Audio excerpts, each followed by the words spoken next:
All right, guys, I have a really important question for you. How do you end an Amber Alert? Because I got this Amber Alert app and I started one last week, and I don't need it anymore. So how do you actually end an Amber Alert? We Well, found there was Nick. no Amber Alert Oh, because there I'm was an over Amber Alert. 18. Nick, I don't care if what I did was illegal. I created an Amber Alert. I needed to find you, and Okay. Well, uh, I and I did. appreciate that. Yeah. So Nick's alive. Nick's back on the show. We managed to. Mike, did you see how they actually found him in the end? So what actually ended up happening is that Kaya, a friend of the show, Hmm. she went out after work because she was obviously looking for Nick as well, Yeah. and she went I have a down. dedicated research staff. Yes. Yeah, she went down to one of the well-known Bulbasaur spawns in Calgary, and turns out that's where he was. Okay. So Sprouse McGee just went in search for family, and Nick just kind of followed because again trying to buddy up the candy. So Yeah. it was a kind of a perfect storm for just getting lost, but thankfully he turned up. All is well, and we have nothing to worry about anymore. Oh, great. That's perfect. So we're all alive and well, but unfortunately, not all of us survived this week. Mike, do you want to lead off follow up and tell us what didn't survive this week? After a very valiant effort in the streaming television service industry, all 700 days, all 700 days worth. All right, there were two, and you're going with the other one that I was not thinking of, but go ahead. Yeah. I guess this isn't follow up, but it's short enough that we'll mention it in follow up. Sure. That Show Me is no longer around. Well, that they're around, but they're terminating their services. Yeah. And their quote for ducking out of the industry is that it was harder than they expected, or more difficult, or something. I don't know what type of poor market research team they have, but there's this thing called Netflix that kind of has a good chunk of the market. So I don't know what they expected when they entered. Yeah. The CRTC wasn't doing them any favors either, with kind of breathing down their necks with being exclusive to Rogers customers. Right. So I think it was probably last year they opened up their services to anyone that wanted to sign up, and that probably threw a wrench in their business plan a little bit. Well, Rogers' business plan. That's what I mean. Yeah. Yeah, and they wanted all the customers to subscribe to Rogers to get this service. Yeah. So, yeah, in the end, it wasn't profitable enough for them, and there's demand for quality television that cost them more money to host that content. Yeah. Which is obviously why Netflix is going with the original content, because you don't have to pay those fees. Yeah. So, yeah, it's unfortunate, but I don't know. Netflix, at least Canada-wise, is getting a lot better since it really is. So I'm happy with the Netflix that we have. We did have Show Me, or do have Show Me, I guess. We canceled since they've kind of announced their stuff. But yeah, Netflix seems to be satisfying our television watching needs. Nick, not having cable, do you get by? Do you get by on, like, do you use Netflix? Like, you don't have cable, so is that just enough? Netflix? Yeah. Satisfied? Very. Good. I find it funny because there are a few services now like Show Me and HBO Go, and well, Show Me just dropped out. But yeah, they're all like, we'll just charge $8 a month, because that's what Netflix does, and Netflix is really successful. And it's like, no, everyone's already subscribed to Netflix, and they don't want to spend another $8 a month on your lackluster catalog. Mm-hmm. Yeah. I mean, things like Hulu have gotten away with, in the States at least, having mostly free with ads video, and then you can pay for Hulu Plus, I think it's called, and then get no ads, and I believe a more extensive catalog. And that's been pretty successful down there, but it hasn't expanded anywhere else. Yeah, I tried it once. Yeah. You tried Hulu? Yeah. Yeah. Yeah, we were in South Carolina. It was nice. Nice. Yeah, we use Hulu up here for watching Modern Family. Nice. But we don't anymore. Funny how that happens. Yeah. You can stream it on City TV. Yeah. Oh, okay. Even without a cable subscription? Yeah. Oh, nice. That's what Kai and I do. Cool. Yeah. You can only stream it within like a week or two, but Oh, okay. yeah. Yeah. You mentioned HBO Go. Like that's, I believe, something kind of different. Like it's considered an over-the-top service. Right. So it's even bypassing the Netflix step. So you have your cable, which is conventional, and then you have Netflix, which is the streaming service, and you have HBO Go, which is provided by the cable company, or not the cable, the network, and they just host their own content and offer it directly to the consumer. So It's basically, if you want to if you want to watch Last Week Tonight and Game of Thrones, Right. it's another The only $8 two shows a month. HBO has. That's the only two worth watching, in my opinion.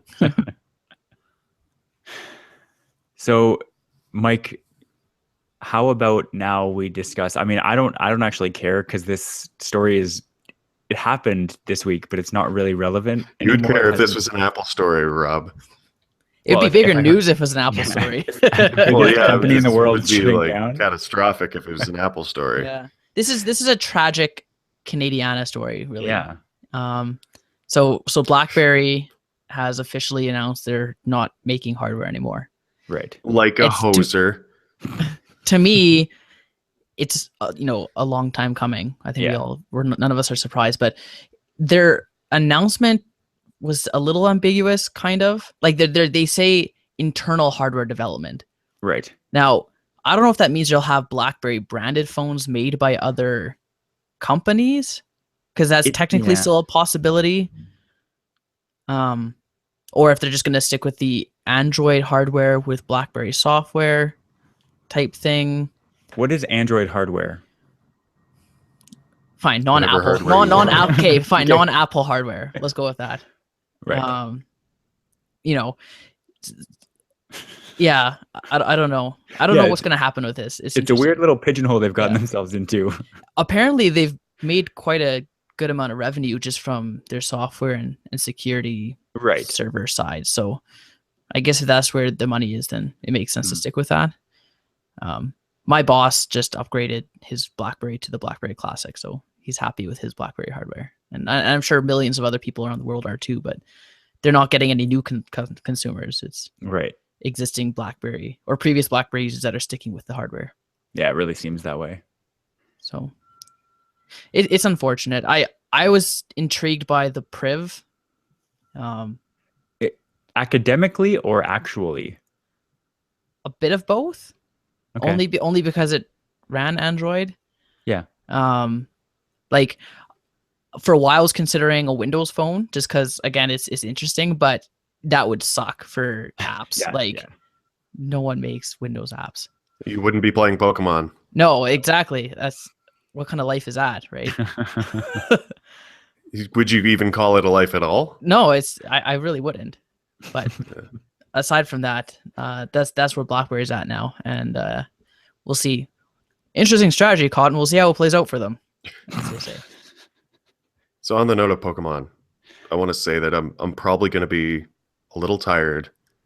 I might be irritable because last night I was kind of drunk at a bar, and I was walking home, and I made a very drunken decision. That was to take 2 gyms before going home. Oh my gosh! How strong were these gyms? Oh, one was the Calgary Tower, which you can take down. Well, last night anyway, because it was hotly contested between like 2 parties, and so it never got past like level 3. Right. So that wasn't too bad. The only difficulty was my GPS realizing that I was actually at that gym, and yeah, that was the biggest one. Oh, also airing out of that gym. Yeah. That took a while. That took about 10 minutes. Okay. And I also prestiged up a friendly gym. Nice.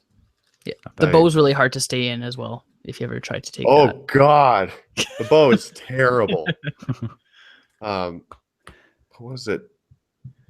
There's a level 247 Eevee that my level 245 Mankey just had its way with. I feel like those levels are too high.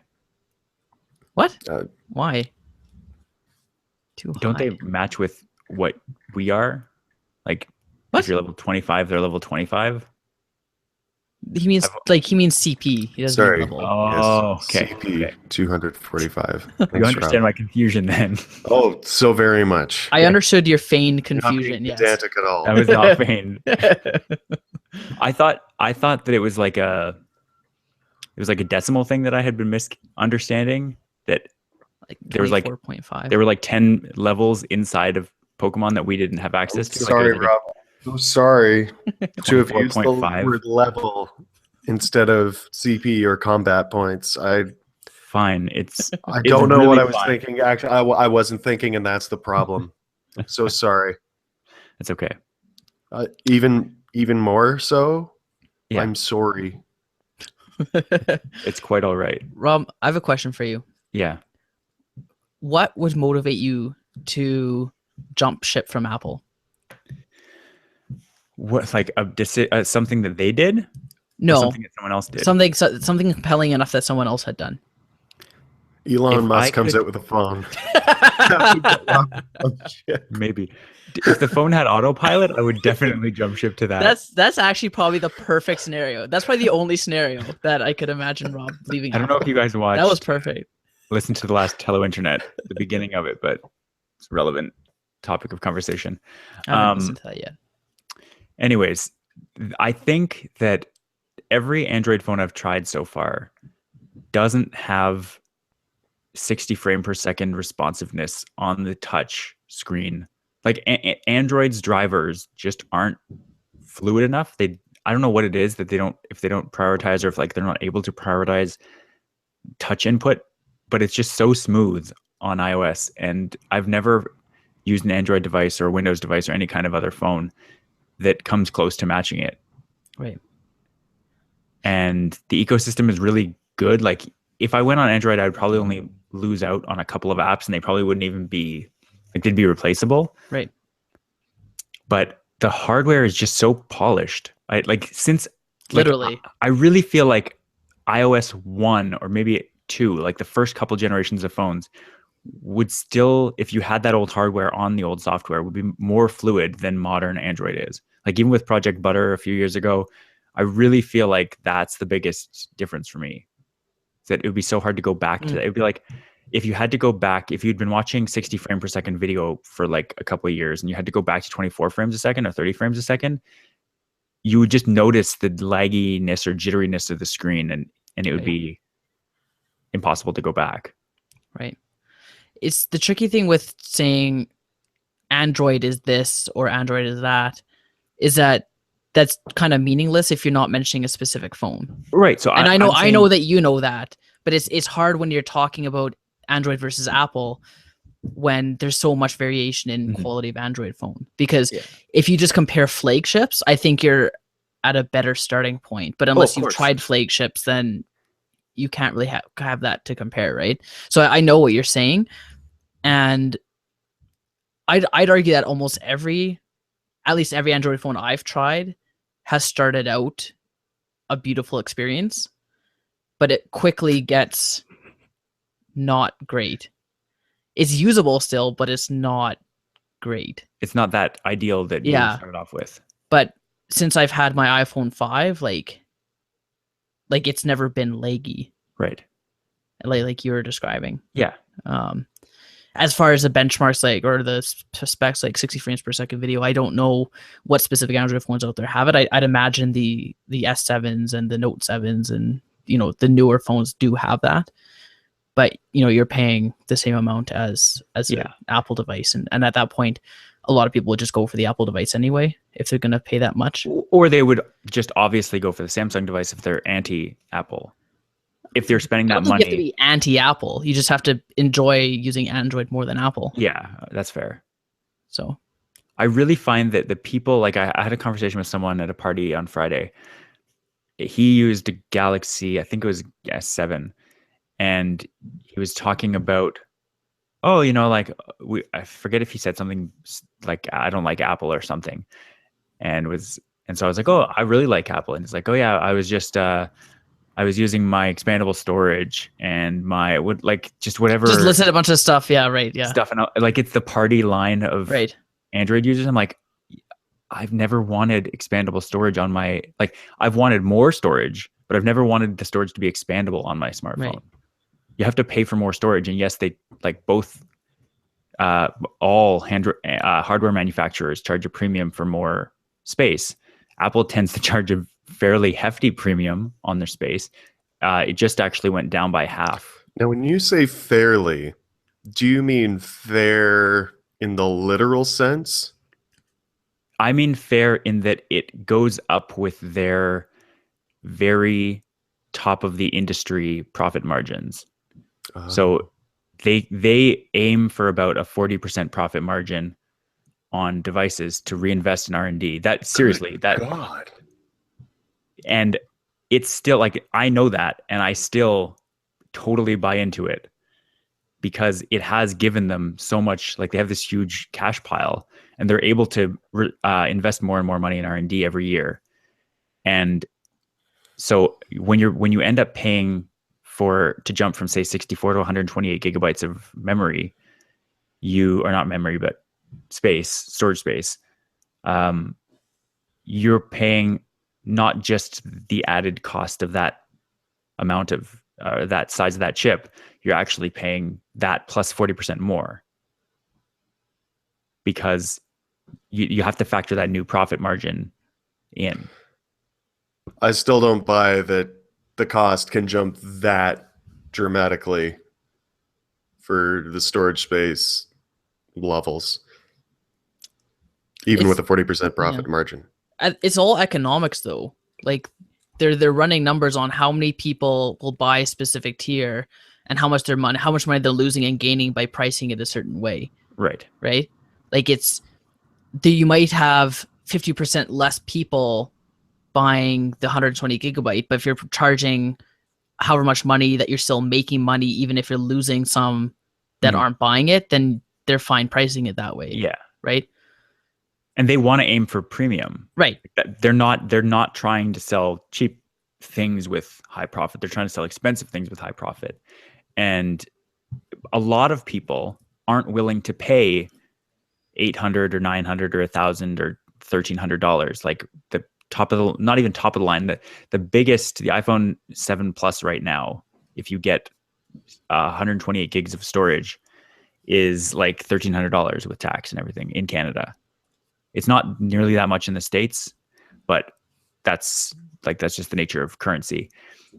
And not many people are willing to pay that. There are some that are. Like, I for example, am one of them, but not everyone is. And Apple knows that, and carriers know that, and carriers offer huge subsidies that will let people spread, whether they know it or not, let them spread that cost out over to a 2-year contract, or previously a 3-year contract. And so they're able to say, hey, this phone is only $200. This phone is only $300. And all you have to do is sign a 2-year contract with us. And so it lets them match up with companies like Samsung with the Note 7 and with the Galaxy S7.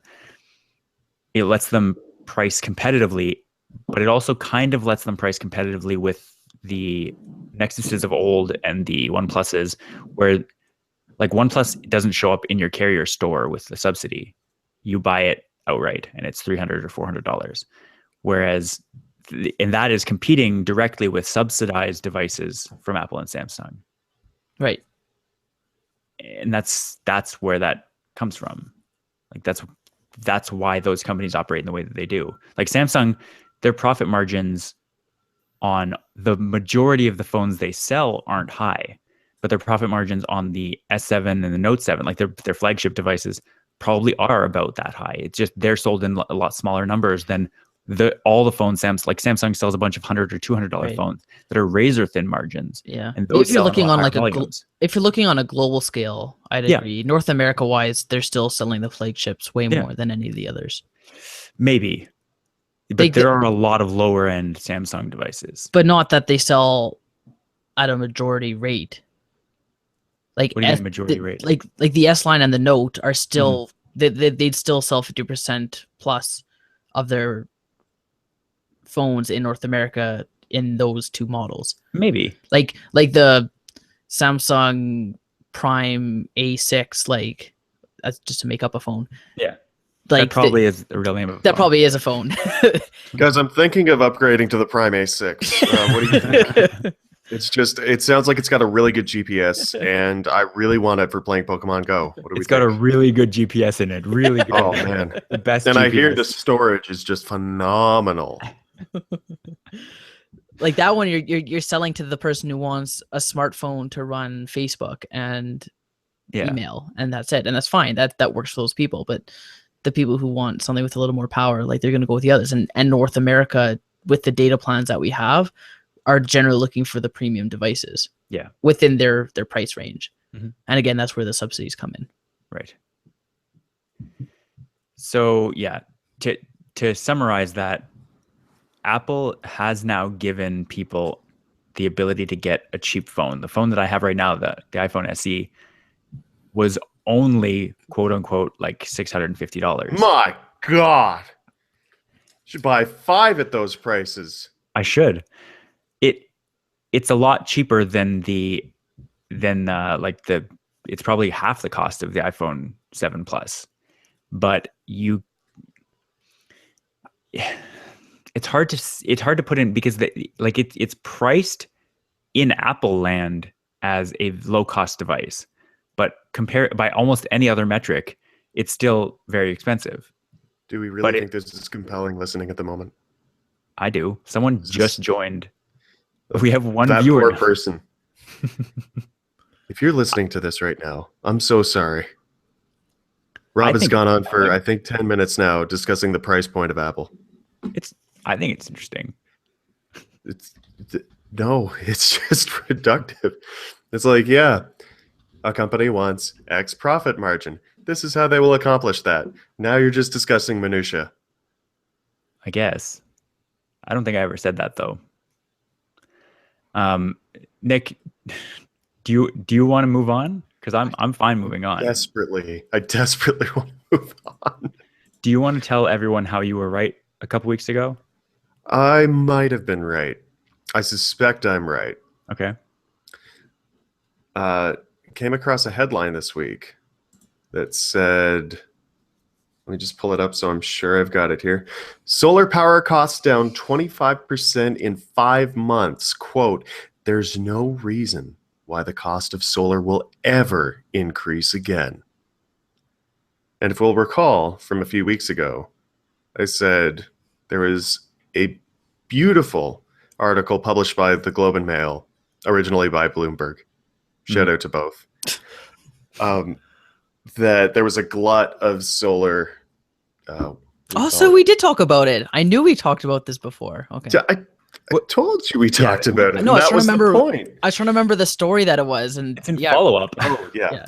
So there's a glut of, I guess, panel production and generating capacity or something. Anyway, and so at the time I said, watch out for stories that are like, "Wow, the price of solar is tanking. It's going to be great," and maybe not. And why not?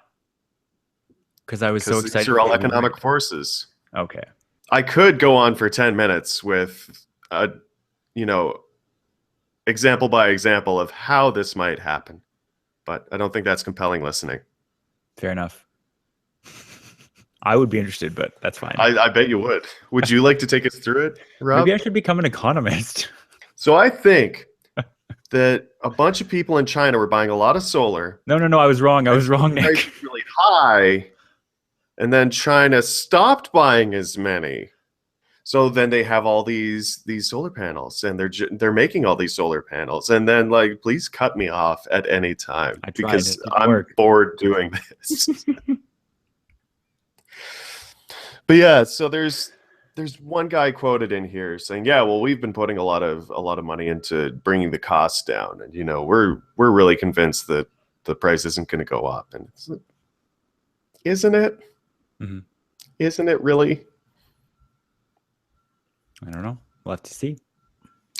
We shall. But I should buy solar panels. That's the lesson I'm learning from this. You'd be Because dumb not to. I really want solar panels.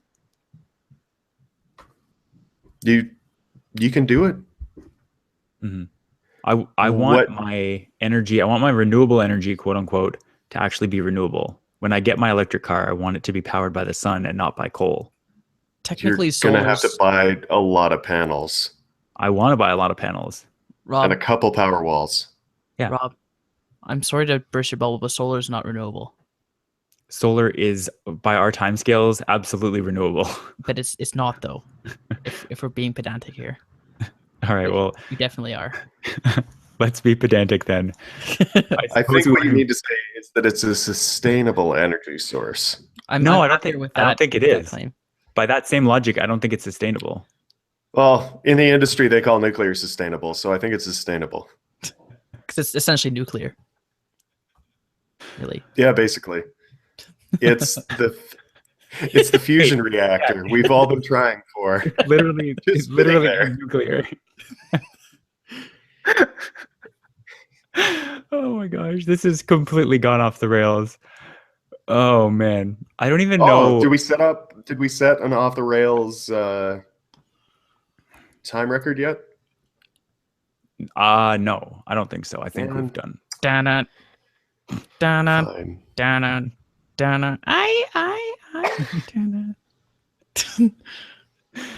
Nick, no, please go on. This is Nick, far why more are you entertaining clickbaiting than notes right now. than Rob's economics arguments. Can we do a segment called "What Has Elon Musk Been Up to This Week"? We really need one. It's been so long. Now, what is Elon Musk up to this week? I believe the last time we checked up on him, he was blowing up rockets on launch pads by accident. He was, sorry, what? Was it on the launch pad? I thought we decided it wasn't on the launch pad. It was on the launch pad. It just wasn't launching. Okay. Did you say blowing up? Hmm? Did you say blowing up? Did you not hear about this?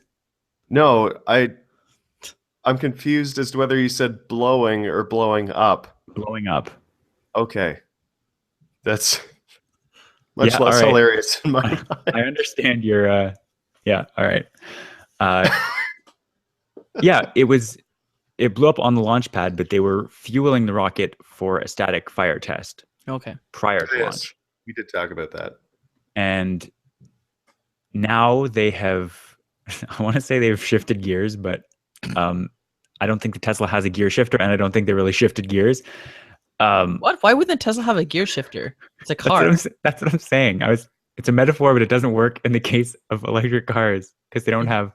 Yeah, they do. Why would electric cars not have transmission?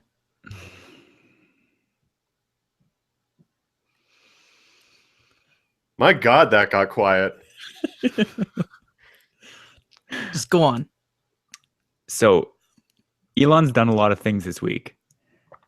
They released a new version of their self-driving software, their Tesla software, which includes the update I believe we talked about that has autopilot using both visual stimuli and radar, but in different amounts to try to avoid, specifically in cases where it would be able to confuse like a tractor trailer with the sky. Just for example. Yeah, for example. I don't know why that's relevant, but so that was one of the big updates. There's kind of, I don't actually have a Tesla, unfortunately, so I can't speak to the minutia of details, but this is software version 8 for Tesla, and they did a whole bunch of press about it, and somehow all of that was completely overshadowed by the other thing Elon Musk was up to this week, because he just does literally everything. And did you guys see any of the announcement of the big freaking rocket? No. I saw people talking about it, but I honestly couldn't bring myself to care enough to read about it. Really? I knew you would fill us in. Same way. I knew you would fill us in, Rob. That's why. Did you read after the fact about any of it? No. Oh my gosh, okay, so do you guys not like astronomy? It's I thought you liked astronomy, Nick. Well, there's astronomy and there's space travel. Okay, so Okay. Rob, okay, Brady and Gray talked about this in previous episodes of Hello Internet, how it's become so just normal and in the news that people are like, like it's What has? just crazy space and technology stuff, like space travel. It's like, oh, Elon Musk is planning to go to Mars. It's like, yeah, well, okay, that sounds about right. Like, Mm-hmm. it's not what. Let me read about this more. Like, I don't know. I don't, yeah, because I heard the announcement and Elon Musk is like, I'm going to Mars. And it's like, yeah, that sounds like something Elon would say. Yeah. Off you go, Elon. Sounds feasible. Tell me about it when it happens. That's kind of. Yeah, he's got SpaceX, so there's Yeah. rockety stuff there already. You didn't even look. How do you know if it's feasible? I said it sounds feasible just based on the idea of Elon Musk doing it. It's I like, yeah, trust that Elon is in charge, and I'm sure the news will filter through to me somehow. Somehow. I don't know how, but okay, so I can take up the Perhaps last few I have an minutes. obsessed friend who tells me about everything that Elon does. I can give you a brief summary of this, but really I would encourage you. I'm going to put a link to the actual kind of, I think it was the Verge coverage about it that I ended up deciding on. But there's also another piece from Wait But Why, the guy that did a really long interview with Elon Musk last year, I think it was, in the last year anyways. He contacted Tesla or SpaceX or whatever again to talk to Elon, and he ended up agreeing to interview him again about the rocket. Basically, what they want to do is extend the, if you're already familiar with the Falcon rocket, extend that to the next generation of rocket, which is called Merlin. And so they want to take this, the other one's 150 feet, I believe. So like a 15-story building. This would be as tall as a 25-story building. It would be its footprint is bigger than a school bus in diameter. So it could fully crush a school bus under it. It would have the booster part would have 42 Merlin engines on it. The space portion, the second stage, would have, I think, 9 more Merlin engines on it. Basically, what it would do is it would be a giant version of the Falcon booster. Take this giant thing up to space, undock the thing, land the first stage back at the station, take a fuel pod, a second... The International Space Station? No, this would be its own separate ship, like an interplanetary... No, you said like dock it at the transport. station. What station? Like the space station on the ground. The International Space Station? No. Oh, So yeah, land it back down. Basically grab a second module, a second effectively engineering very similar module, reattach it to the booster, basically in real time, like 20 minutes up and down, and then add the fuel pod, refuel it, take the fuel up to space, fuel this spacecraft that they've just launched again. So they would dock with it, fuel it, land again, do this fueling cycle 4 or 5 times until it's fully fueled in space. So that would save a lot of money. And then take off with these 9 Merlin engines towards Mars. And the goal is to have the first 100 or so people on Mars by 2022. And then every 2 years, 2022? Like yes. So 5 this is years from now. This is what I'm saying. And so that's like some Kennedy level stuff. Right, exactly. So every 26 months or so, approximately every 2 years, Mars and Earth are in opposition, so they're really close to each other.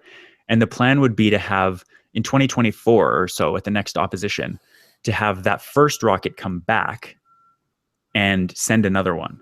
And to basically, on a 26-month cycle, anyone who wanted to come back would be able to get there. And then, so he's trying to say within 80 to 100 years, having 1 million people, like a colony of 1 million people on Mars. And like they have thought this through. Seriously, this is what I'm saying. You have to go and watch this. He like, it's an hour-and-a-half long presentation. And it's extremely compelling. Like they've gone through, this isn't like, oh, we designed a mock-up and this is what we think it would look like. This is our plan. It's like, this is the rocket we are going to build. And it's very forward thinking. It's very aspirational, but it's also very concrete. Like the schematics he showed were the actual schematics of what they're going to be building. And the only thing right now that's holding them back is that these things inevitably take time. Like, I was reading an article like in the last couple of days since this was announced, that it's like there isn't actually any legal framework for taking people to Mars yet. Like, these are the biggest, like, it's like the self-driving car problem. He's trying to solve problems where there's actually legal complexities, and it's in that currently anyone who went to Mars would be legally a pirate. Like, you're in international waters. Anything that isn't land on Earth is international waters. And that was mentioned in The Martian, how he was a space pirate. And like, that's a real thing. Right. Well, there'd be no law up there. Exactly. Like, literally no law. Right. International law like would apply. Well, not even international law. By Earth standards, it would be the same as if you're in international waters. I don't think the law I promise you, extends that far. It does. The laws of Earth extend everywhere. So it says anything not Earth is international? Yeah. There's like, it's a space treaty or something that they very agreed on. Global centric. Like, I know. Absolutely. it would have to be. We do have a vested interest. They didn't even mention aliens. Yeah, right? No, like, actually. I was going to say, I'm literally, I'm far more interested in the geoengineering than anything else. Right. And so what they want to do for propulsion on Mars has a much lower gravity well, so you don't need a booster to get to space. They can actually just launch with the 9 Merlin engines. But the plan is that the first people there start setting up they take hundreds of millions of tons or something. Like, this rocket is going to be able to carry so much payload, and they're not going to take fuel. They're going to take the ability to produce fuel from the Martian surface. In all these articles written about this press conference, how many poop potato jokes were made? Several. I'd imagine at least one per article. So oddly enough, there was a live Q&A after the event, and it's very clear the questions weren't vetted, and it was just like they let anyone in. I encourage you, honestly, it's worth an hour and a half to go through this entire presentation and the Q&A. Someone started off the question, so I was at Burning Man a couple of weeks ago, and it was just like there was shit everywhere. How would you deal with the shit? Like, a female reporter asked if she could come up on stage and give him a kiss at the end of her totally reasonable question. Like, she was an actual journalist, and at the end she's just like, "Hey, can I come give you a kiss, by the way?" It was really humorous, but it was like, that was widely regarded. Did she? No. He was like, "No, we don't have time for that." Beat me later. I have to go to space. There's no time for canoodling. 2 people asked him if he wanted to be the first person to go to Mars, and he's like, "Well, I don't think so. We need to have a contingency plan for SpaceX if I was going to do that. Like, all my endeavors, all my businesses." And he's made it very genius. Clear. I can't afford to go there. He made it very clear that it's going to be, the first couple flights are going to be super dangerous, and like, people may / probably will die on them. Which did he actually make it that explicit? Yeah, which we've known for like, it would be super dangerous. You're literally a pioneer. But he said probably will. Yeah, somewhat people probably will. Like, if you're trying to get people to go to Mars, you need to have an understanding that people are going to die trying. Like, we built railroads and people died making those.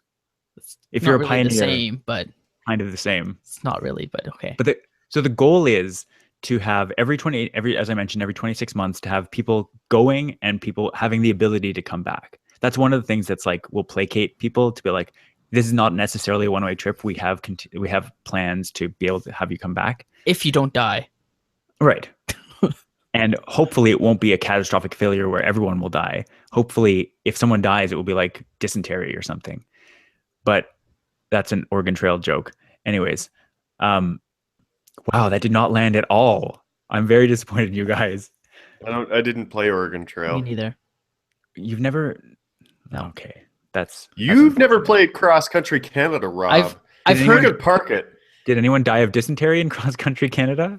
No. I've You're heard in the a truck. dysentery Oregon Trail joke before, but Okay, I can't well, appreciate it. I apologize. Anyways, Okay. so the goal is when they're in opposition, the Merlin engines are going to be so powerful that the trip will actually only, by the time they've kind of worked out the kinks, the optimal trip time would be about 80 days. Oh wow, And that's it. yeah, so with him saying that basically if we can reuse these spacecraft, it could become like $100,000 or $50,000 for a ticket to Mars within saving 20 up. or so years. And that in the context of travel, in the context of like our current time, it seems like a lot, but it's like the cost of a move. And People spend $50,000 on holidays all the time. right, it's not super unreasonable. No. And with the thing being like, yes, if it's going to take 6 months, like that was the thing. They locked people up in a room or something, or in a capsule for 6 months to test the ability to survive the Mars journey with a group of like, people, just see if society completely broke down when Lord of the Flies. But they survived that. But this would only be a little under 3 months at the optimal. And so really it's not as bad as we thought. And this thing is going to be huge, with the goal being that there's going to be like basically almost rec rooms. They've planned the fact that it's going to be this thing that you're trapped on for quite a while. And it really feels like they have put a lot of thought into this. And he went back into some of the history, because I know I was skeptical at first. I was like, how is he going to do this? It seems crazy. But he went into the history of SpaceX and was talking about, I think it was 2002, maybe even a bit later. He showed a picture of them, like it was the day they founded SpaceX, and it was like 16 people standing in an empty office space. He was dressed up as, I think he was dressed up as like a mariachi. He had maybe he was just dancing, but he had maracas, and there was a mariachi band there because they were celebrating the founding, and he really likes mariachi. And so this is 2002. He founded SpaceX, and they've now been supplying missions for like resupply missions for NASA for like 2 or 3 years. I remember when back a while ago, I think Wired was doing like a SpaceX feature, and I feel like it was Elon Musk doing the posts, but it might not have been. But it was someone on the SpaceX program, and they're designing, I think, their first shuttle, like their first capsule. Yeah. And it was like, I remember SpaceX. I'm like, it's kind of random. And then sure enough, Elon Musk is in the news, and it's SpaceX. I'm like, I remember reading about them when they were first starting, and it's kind of weird to see where they are now. I remember doing a tech presentation on SpaceX in it's grade 9 or 10. Good story. The X Prize specifically. Yeah. It's all really cool. We don't have really any time left. Is there anything you guys want to say in wrapping up? I have kind of a hard out this week. Yeah, I had the story about, the solution to humanity's most pressing problems, but yeah, we can do that next week. That's fine. Is this I'm a glad solution? we talked about cell phones for so long. Hey, we talked about the price of solar for just as long, if not longer. Did we? No, I don't think so. I just want to say this is real-time follow-up from earlier when Mike was scoffing at me for electric cars and their transmissions. Electric cars don't have transmissions. It's not a thing. There are electric cars that do have transmissions. It's just like 2 gears instead of many. Well, they don't have a transmission in the same way that a gas-powered car does. Right. No, that's my misunderstanding of how electric cars work. So they're so simple on the inside. They're so much less complex than. I'll officially retract my criticism. Have you ever taken one apart? An electric motor, one of the little ones? No. I did. I might have looked at apart, like on the inside. Yeah. No. I I took one. Well, there's not much to them once you get the external casing off. Yeah. But I kind of sat there and looked at it and kind of figured out the torque vectors. It was an interesting afternoon. Vectors, isn't it just one direction? No, there's in the little ones. There's 3 of them, like three okay, like the 3 gear poles, things, right? No, like 3 coils. Oh, that actually generate the torque. Okay, I see what you mean. Mm-hmm. Gotcha. Right. So, Nick, on the behalf of everyone and their, I guess, child that they're very proud of, we will talk about this antibiotics thing next week. I have been wanting to talk about the ceramics in the next iPhone for the last 3 weeks, and it's gotten pushed. So this is not unique to you. That is the pressing problem to all of humanity, the ceramics. It kind of is, but we will get to all of that in a future episode. In the meantime, thanks for listening, and you can head to unwindmedia.com/futurechat to see past episodes and more. See you guys next time. Ciao. Bye. It really, though, if there is anything interesting, I said we have to go and do a bunch of cooking for a family Thanksgiving, or not, Friendsgiving Thanksgiving that we're doing tonight. So, are you making your cranberry sauce, Rob? No. Chanberry sauce. I don't like cranberries. Never mind. Julia would appreciate that joke. Probably. Yeah. Just tell her. Tell her I asked you if you were making chanberry sauce. Okay, I will. Okay. You guys are welcome to keep talking if you want. What's the point, Rob? Yes. All right. We should Pokemon Go deep while you're gone. I mean, you can. Do you want me to? I'll stop the broadcast because I don't think it works without me. But you guys are welcome to record your thoughts, and I'll just put it in the end. Sure. What do you think, Mike? Why not? I got time. Okay. Okay. Well, in that case, goodbye, broadcast.